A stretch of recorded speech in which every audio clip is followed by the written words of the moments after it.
This video will contain spoilers for Persona 5 Royale, so do not watch if you want to avoid spoilers. If you took a JRPG and mix it with a heavy dose of Jungian psychology, well, you basically get Persona 5. So in today's video, I want to break down the psychology of the Phantom Thieves just for fun, as I spent like 200 hours of playing this game, and honestly, I don't regret a single minute. A little bit background of me is that I've been studying psychology for like 2 years in college, and really it made me see Persona 5 in a new whole light. So I thought, why not make a video diving into the minds of the Phantom Thieves? So today we'll be looking into their behaviors, personalities, and motivations. And for some extra fun, I'll show where each character is ranked in the 2023 popularity poll. So let's get started. All right, to start, let's talk about the silent protagonist Joker, also known as Ren Amamiya. He's a second-year high school student who finds him falsely charged with assault by Shido, a Japanese politician, after trying to intervene when Shido was harassing a woman.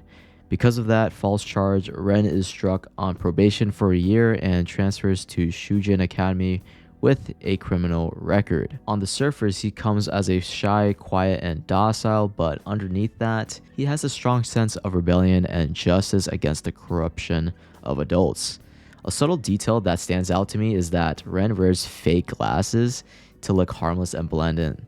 So it shows how he's really intentionally masking his true nature. And when we skip to like where he awakens his persona and defeats Kamoshida in the first palace, there's a whole different side of him that emerges.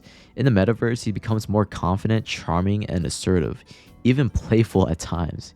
He grows to like this natural leader, someone who's not only intelligent, but resourceful. He knows when to keep a low profile in the real world, and also how to strategize and guide his own team, and when to improvise under pressure. What's fascinating about Ren is his balance of qualities. He's calm and composed, but never passive. He can be serious in one moment and witty or sassy in the next, depending on the situation. At school, he plays the reserved transfer student role, but in the metaverse, he shines as the rebellious trickster. Unlike characters such as Lelouch from Code Geass or Light Yagami from Death Note, Ren isn't driven by ego.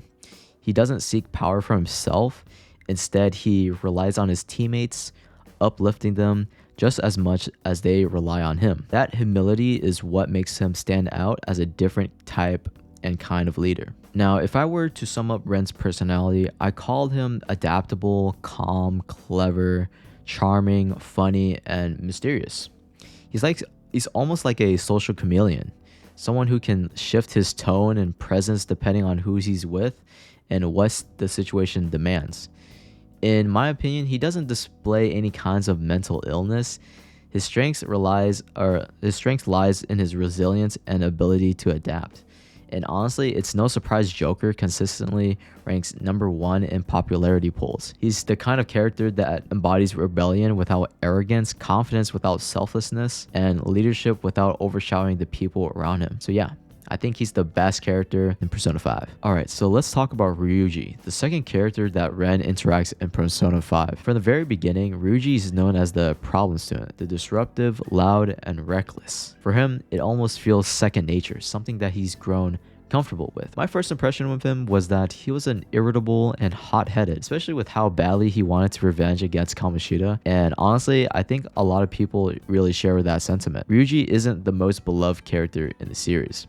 But once you look past the surface, his character development becomes a lot more compelling and his behavior starts to make sense to me. Before joining the Phantom Thieves, Ryuji was a track runner at Shujin Academy. Running wasn't just a hobby for him, but it was his passion and future. And unfortunately, Kamoshida was both his coach and abuser that destroyed all of that. He mentally and physically abused the track team, manipulating them and eventually targeting Ryuji directly. And unfortunately, Kamoshida would break Ryuji's leg, ending his athletic career, and twisted the situation so that his teammates believed Ryuji was the traitor who ruined everything. What we see Ryuji now is a kid scarred by trauma. Well, he can't run anymore, dyes his hair blonde as an act of rebellion, and lashes out in anger because he never properly processed what happened to him. Psychologically, Ryuji displays symptoms consistent with trauma responses, hyperarousal, impulsivity, and difficulty regulating emotions. His anger and recklessness aren't just personality flaws, they're just coping mechanisms for the injustice he's suffered. The fact that he hesitates when confronted with the idea of killing Kamoshida's shadow shows that despite his rage, he has an intact moral compass and a sense of justice. And it doesn't surprise me that he's in ninth place as the most popular character in Persona 5,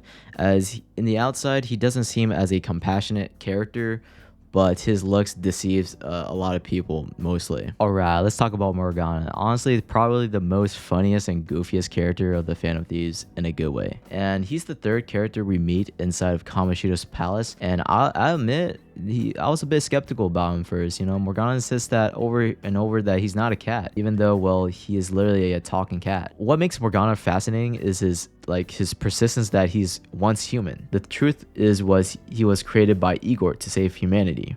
But personality-wise, I describe him as a honest, chivalrous, and arrogant character. He's honest because he acts as the protagonist's guide, teaching him the rules of the metaverse, explaining the palaces, and keeping the team on track. He's also chivalrous because of his crush on An, and calls her Lady An constantly and goes out of his way to protect her. And he's also arrogant, which is where a lot of players clash with him. His arrogance is especially obvious during the Akumura arc, so this is where the team hesitates to infiltrate the palace, and both Morgana and Ryuji push to act, right? But instead of supporting Ryuji together, Morgana ridicules him, creating one of the most dumbest and biggest conflicts of the early game. And so fans like me often dislike him for being like a simp for An and underestimating Ryuji, and of course forcing the protagonist to sleep. But psychologically, Morgana's behavior is deeply rooted into an identity crisis. He believes that he wants to be human, but in reality he's physically a cat, and this internal conflict makes him feel inadequate.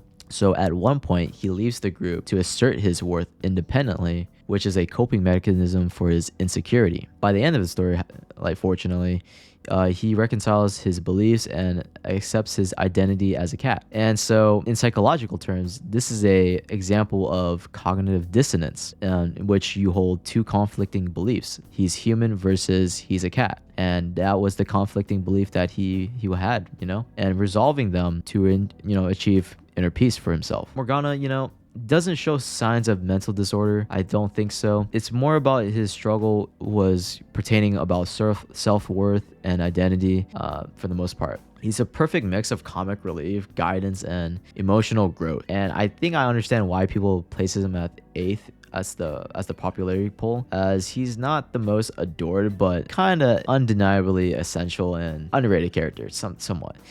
8th place. But yeah, that's basically what I'm gonna say. Alright, let's talk about An. And in my opinion, An's one of the most underappreciated characters in the Phantom Thieves. From the very first scene, we see her reluctantly, getting into the Kamoshida's car, and we see her face filled with sorrow and possibly guilt. And immediately, students at the Shujin Academy label her as promiscuous, right? Not just because of her looks, but it's also because she's quarter American of Japanese. So this judgment of these students, around her basically made her socially isolated, leaving her vulnerable until she makes a genuine bond with her friend Shiho. And once An awakens her persona, her personality kind of shines as kind, compassionate, and very loyal. Her relationship with Shiho highlights her emotional growth. Like Ryuji, her motivation to fight Kamoshida comes from a deeply personal place, a desire to defend people who bring her happiness. That said, I do think Atlas kind of misrepresented An in her character design. She struggles with being objectified, yet her Phantom Thief outfit is a dominatrix style catsuit that reveals a lot of skin. So An, points out her discomfort with the Phantom Thieves members. And there's even a scene where Ryuji stares at her cleavage during the Futaba arc. And, Atlas, I think Atlas did a good thing to explain her design. Well, in the story she says that she was inspired by this strong, confident villain that can do whatever she wants. So psychologically, An doesn't seem to have many major mental health issues beyond issues with self-image and pressures of social judgment. But overall, An's loyalty, empathy, and personal growth makes her an incredibly relatable and a deep character to understand. And honestly, I'm surprised she ranks 6th on the popularity poll, because for me, she's one of the most underrated Phantom Thieves that actually care about the people, like Shiho. So yeah, I don't know. Right, let's talk about Yusuke, the 5th member to join the Phantom Thieves. He's someone who is deeply passionate about aesthetics and art, almost to the point of obsession. To me, I would describe him as artistic, considerate, and definitely eccentric. He acts very oddly in some social situations. Personally, he's not the most eye-opening character for me, and maybe that's why he ranks only as the 7th most popular character in Persona 5. And a lot of that comes from my first impression of him during the Madarame arc, or some people's impression of him. Unlike other Phantom Thieves, Yusuke doesn't attend to Shujin Academy. He goes to Kosei High School, and his backstory is really tragic. His mother died when he was just 3, and he was taken by the painter Isuchusai Madarame. Can't say his first name, sorry. Early on, there was a scene where Yusuke pursues An as a potential art model because of her beauty, like telling her to get, yeah. But anyway, of course, An wasn't comfortable with that and accused them of stalking her all day. So in that interaction left me kind of feeling a bit uninterested in him at first. But as the arc progresses, you start to notice a darker pattern in Yusuke's life. His complicated relationship with Madarame. Now, Madarame is his foster father, and Madarame wasn't the caring mentor he appeared to be. He stole Yusuke's late mother's painting, Sayori, and claimed it as his own. He then sold countless forgeries while keeping the original hidden, all while manipulating Yusuke into thinking he was the father figure who cared. So because of this, Yusuke developed what almost can be described as Stockholm Syndrome. Madarame was the only family member he knew and the mentor he looked up to. So even when the truth came out, it was hard for Yusuke to fully accept how corrupt Madarame truly was. So this upbringing also explains why Yusuke was socially awkward and eccentric. He grew up in isolation without much of a social circle. But despite all that, he shows a considerate side once he joins the Phantom Thieves, finally finding people who genuinely care about him and help him confront the lies he was raised on. So overall, I think Yusuke is a character who would definitely benefit from therapy, even after Madarame's confession. Yusuke still clings to some hope that his foster father would change, simply because he was the only parental figure he had. Additionally, some fans would speculate that Yusuke might be on the autism spectrum, but I'm no expert on this, but I understand why people bring it up, as Yusuke first struggles with social skills, hyperfixates on his art, and has difficulty connecting with peers at Kosei. Whether or not that's the case, I would really be interested to hear someone's expertise on it, because it adds another layer of understanding to his character. So overall, I think Yusuke's character is very undervalued as a 9th character, I believe. The 7th most popular character in Persona 5. And yeah, honestly, kind of interesting character. All right, let's talk about Makoto, one of the second most favorite Phantom Thief member in Persona 5. So I can see definitely why so many fans gravitated toward her, as what we know about her is that she's Sei's Nijima's younger sister. Sorry, I butchered that. And also the student president council of Shujin Academy. Both sisters were raised by their father after their mother passed away when they were little. But about 3 years ago, before the story, tragedy struck again, and their father, a police officer, was killed by a hit and run accident by a truck. Yeah, I don't know how truck coons are hitting people's fathers, but in this story, I guess that happened. It's just crazy. Sai had to step up and raise Makoto by her own while handling a very heavy workload as a lawyer. So for Makoto, Sei has basically become her role model, someone she aspired to be like, hardworking, intelligent, and successful. But things weren't easy at school, as during this Kamoshida arc, I believe, where we saw Makoto found herself in big controversy with students calling her arrogant, selfish because she appeared to defend Kamoshida's. In reality, Makoto did want to do something about Kamoshida, as the problem was that her hands were tied by Principal Kabayakawa, so that big fat dude, fat chungus guy. Anyway, so he struck a deal with her. If she managed to catch the Phantom Thieves, he would reward her with high academic recommendation and even let her choose any university she wanted. She was forced to listen to the principal no matter what. So while it looks like she was siding with bad people, deep down she was struck on wanting to make a difference and being manipulated by the system above her. So even though she did expose the identity of the Phantom Thieves, which kind of made me sad when that happened, but what made me like her was that she used it as an opportunity to not snitch them, but instead keep them hidden and gave the group information on potential palace rulers like Kaneshiro. And what makes her character so meaningful is how she changes once she joins the Fan of Thieves. Like without them, she finally learns that she doesn't have to live up with anyone's standards. She can be her honest, true to herself and still be valued for who she is. And let's go ahead and talk about Futaba, one of the most psychologically and yet traumatic member of the Phantom Thieves. You know, she's a socially withdrawn hacker who barely leaves her room when we first met her. Her backstory explains why. Her mother, Wakaba Ishiki, I'm sorry, I butchered her name, was a cognitive science researcher who died what was framed as a suicide, right? But in reality, Wakaba was murdered, but Futaba was manipulated into believing that she was the cause of her mother's death. And so that false guilt crushed her, leading to social withdrawal, agoraphobia, and a distorted view of herself as worthless.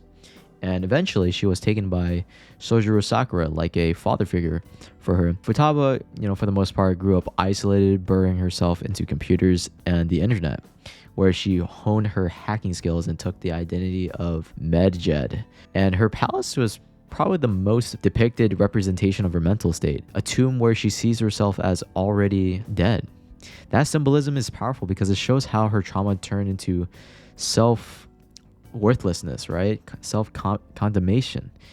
Condemnation? I don't know how to say it. But yeah, from a psychologically perspective, Futaba clearly struggles with trauma-related anxiety and social phobia. She avoids people because of the shame and guilt that carries her and makes her believe that she doesn't deserve to be around people. What makes Futaba's arc compelling is that recovery doesn't actually happen like instantly. She doesn't cure her trauma, but instead the Phantom Thieves give her support she needs to start healing. She grows quirky, playful, and witty as she finds safety in her new family. But even then, you can still see traces of her insecurities. For me, Futaba is one of the most realistic depiction of how trauma can warp identity and how slow it is to recover, but possible with the power of friendship. I think she does need therapy as she's trying to adapt her way into society, and being listed as the fourth popular character in Persona 5, I can definitely see why people like her character design and how relatable she is to some people. Alright, let's talk about Haru, one of the most easiest and underappreciated Phantom Thief member of the group. And she has this gentle, polite, and refined personality on the outside, but underneath that is someone who's deeply lonely and controlled by other people's expectations. For example, her father, Akumura, treated her less like a daughter and more like a business tool, even arranging a marriage for her to someone that she doesn't care at her at all. Psychologically, Haru shows signs of learned helplessness as she's so being used to controlled and that she has trouble even exerting her own desires. Her soft-spoken nature comes from being conditioned to obey, but deep inside there's a quiet resistance. And eventually that resistance finally breaks free when she awakens her persona, rejecting both her father's control and society's expectations.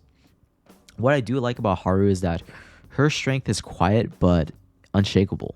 She doesn't rebel loudly like Ryuji or Morgana, but she rebels by choosing kindness and her own type of independence in a world that tries to dictate who she want to be. In terms of psychology, Haru as a character is about breaking free from authoritarian control and reclaiming her identity. I think that's why she's underrated, as people mistake her politeness as weakness. And I'm guilty of that because, Haru didn't seem like a person that I would connect with instantly, like in the real world. And unfortunately, she did unleaded in last place in the popularity poll. And it's really because Haru's just really that quiet, reserved, and quite a shy character at times, which is again unfortunate because I really think she does deserve some highlight. Alright, let's talk about Akechi, who is the most psychologically complex character in Persona 5, and he's such an interesting character because of his evilness and sociopathy. I have no idea how to say it, but anyway, on the surface he's like a detective prince, right? Charming, flawless, and adored by the public. However, underneath that, his perfect image is someone that is crushed by resentment, loneliness, and a deep sense of abandonment. Being Shido's illegitimate son, after Shido, assaulted the woman and gave birth to now Akechi, left them feeling unwanted, which explains why Akechi is so obsessed of getting Shido's recognition and approval. So what really fascinates me about Akechi is his dual personality. Around the Phantom Thieves, has this his personality just becomes friendly, but once he gets his black mask persona, it exposes all his jealousy, rage, thirst for revenge.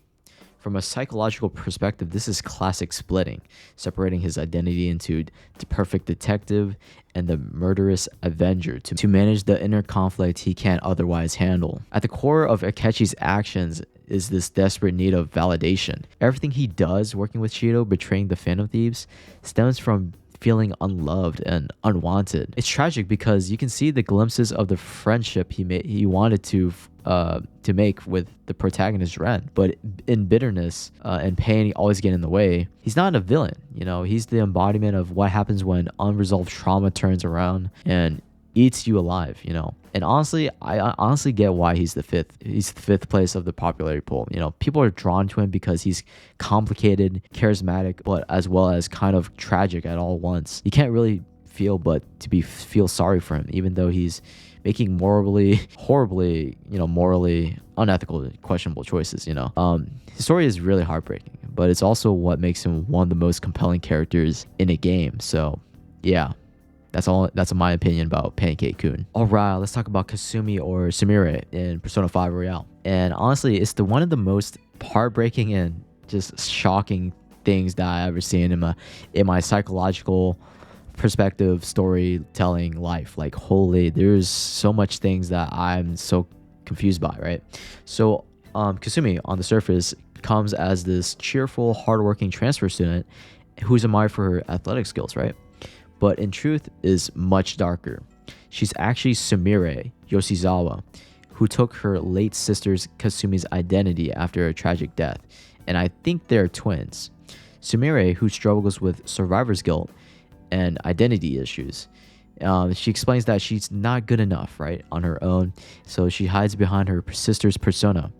And it's heartbreaking because she's basically denying herself to cope with grief and feelings of inadequacy. Her awakening is one of the best moments in Royale. It's about self-acceptance, and she finally embraces being Sumire instead of living as Kasumi. Psychologically, this is a great example of resolving identity confusion. She moves from trying to be who she thinks she could be to being her true self. And what makes her art so relatable is her pressure of comparison. Many of us, know what's it like to be stuck into someone else's shadow. And Sumire's story is a reminder that you don't have to be anyone else to matter. You're enough as who you are as a person. I think that's why I think her addition to Royale works very well. It ties perfectly into a game theme of mask and learning how to embrace your true self in your mask to society.